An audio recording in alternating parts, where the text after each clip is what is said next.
Well, thank you, John, today for spending your time to discuss the role of logistics in reducing post-harvest food losses in the developing world.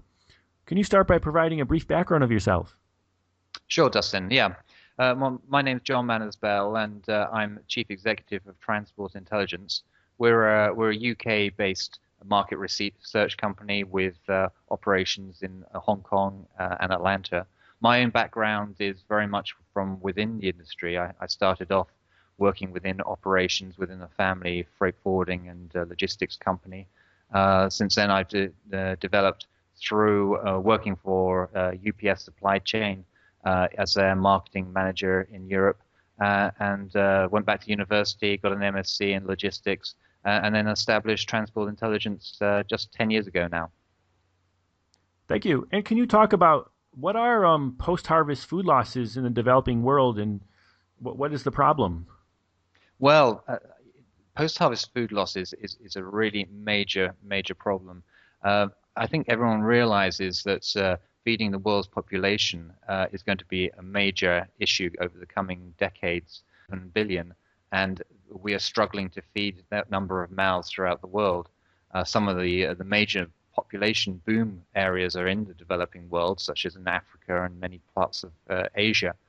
But really, to date, a lot of the focus has been on actually production. So production technology, food technologies to help grow more food. But what people don't realize is that probably somewhere between a third to half of food which is produced actually gets lost between the farmer and the final market.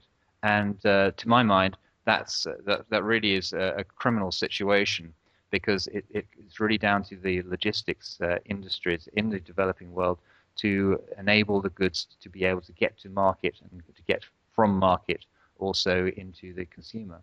I think a lot more should be done to develop logistics systems, to help with transport networks, warehousing, for example, which ensures that food actually makes it to the hungry people rather than spending more and more money on agricultural technologies, for example, which at the end of the day, it produces more goods, but that means more goods are actually perish or get lost before they reach the people they're designed to.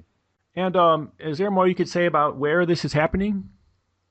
Well, I mean, I'm part of a group working with the World Economic Forum, at the Logistics Supply Chain Global Agenda Council, and we're really focusing our efforts on Africa for a start, but also in other areas of Asia, Southeast Asia, for example. India is another area where really far more needs to be done on the transport and logistics side to actually move goods to the consumer. It's in these developing world where we're seeing a boom in population, but agricultural production is not keeping up with demands. And so far more needs to be done, far more investment needs to be done, made into sort of road networks, but also into warehousing, the cold chain, for example, and technology surrounding that, if we're going to be able to move these goods to the people who need them. Do you have any recommendations on how to approach the problem? Yeah, absolutely. Well, first and foremost, if we divide the problem as you put it into various parts of the supply chain, yeah, road infrastructure, it can be as basic as actually investing in new roads, making sure the roads which are there are built and developed. In a lot of cases, they're very much rutted, and so if you're moving goods and trucks, a lot of them are open-sided trucks. You know, the quality of the roads is so poor that the product gets harmed before it gets to market. So, you know, investing in roads is one major area. Helping governments and private sector establish distribution centers or warehousing is also a priority area, because that is something that governments can certainly take a role in helping the development of better quality warehousing, so that therefore, for example, for perishable goods, they can help in the investment or facilitate the investment in temperature-controlled warehousing. But in many cases, it could be that you just need some sort of warehousing rather than allowing goods to be stored out in the open, where they're more prone to disease or from pests. So, warehousing and distribution centers, transport networks that are all very important in this. But in addition to that, we also want to develop better quality services. So, in a lot of these developing world and emerging markets, the market is very much fragmented, and there's very weak transport services being provided. Now, if we can encourage training, for example, to enhance the quality of the services, so therefore that the goods are loaded on vehicles in a sympathetic way rather than actually thrown on, or helping develop a more robust logistics supply side, where they have better quality vehicles, which can include also chilled distribution, for example, then that would have a very big.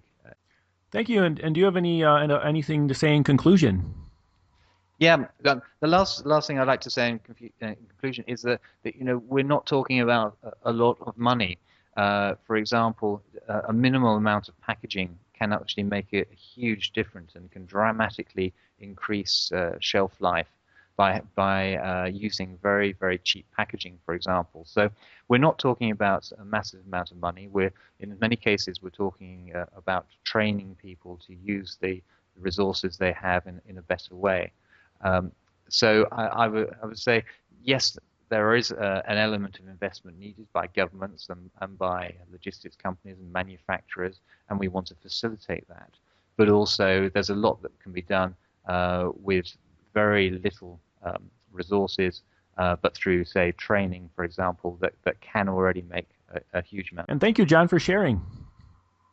You're very welcome.